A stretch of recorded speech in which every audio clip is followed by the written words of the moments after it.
بسم اللہ الرحمن الرحیم۔ اللہم صلی علی محمد وعلی آل محمد۔ داستان حیات کے سامعین، السلام علیکم ورحمۃ اللہ وبرکاتہ۔ جہاں رہو خوش رہو۔ جناب داؤد طائی رحمۃ اللہ علیہ سے منسوب ایک حکایت ہے کہ ان کے شہر میں ایک عورت بیوہ کیا ہوئی کہ اس پر مصیبتوں کے پہاڑ ٹوٹ پڑے، بچوں کا ساتھ اور کل جمع پونجی بس 3 درہم۔ حالات سے مقابلہ کرنے کی ٹھانی اور جا کر بازار سے ان 3 درہم کا اون خرید لائی۔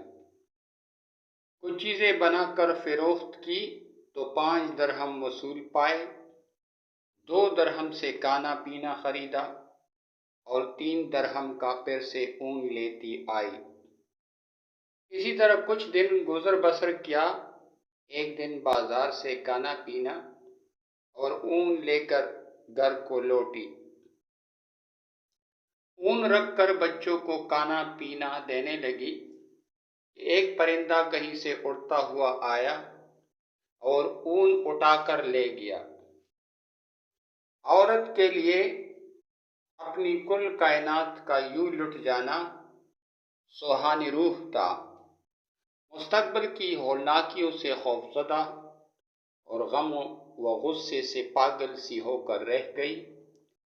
دوسرے دن سیدھا جناب داؤد کے گھر گئی اور ان کو اپنا قصہ سنا کر ایک سوال پوچھا، کیا ہمارا رب رحم دل ہے یا ظالم؟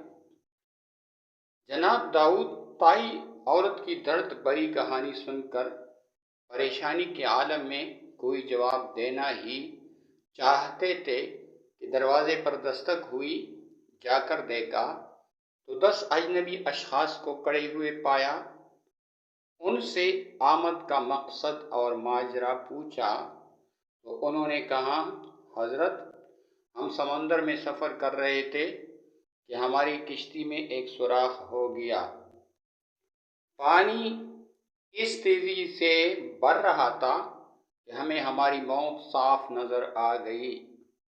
مصیبت کی اس گھڑی میں ہم میں سے ہر شخص نے عہد کیا کہ اگر اللہ پاک ہماری جان بچا دیتے ہیں تو ہم میں سے ہر آدمی 1,000 درہم صدقہ دے گا۔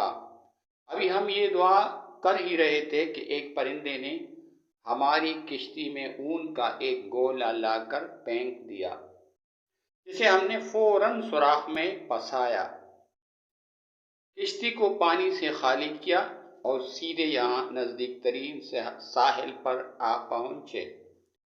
ہم کیونکہ یہاں کے لیے اجنبی تھے، اس لیے لوگوں سے کسی معتبر آدمی کا نام پوچھا اور انہوں نے ہمیں سیدھا آپ کے پاس بھیج دیا ہے۔ یہ لیجئے 10,000 درہم اور ہماری طرف سے مستحقین کو دے دیجئے۔ داؤد طائی رحمۃ اللہ علیہ 10,000 درہم لے کر سیدھا اندر اس عورت کے پاس گئی۔ سارے پیسے اسے دیتے ہوئے کہا، اب میں تم سے ایک سوال کرنا چاہتا ہوں، کیا تیرا رب رحم دل ہے یا ظالم؟ سبحان اللہ، بے شک اللہ اپنے بندوں سے 70 ماؤں سے بھی زیادہ پیار کرتا ہے، اور وہی ہے جو برے حالات میں ہمارا سب سے بہترین دوست ہے۔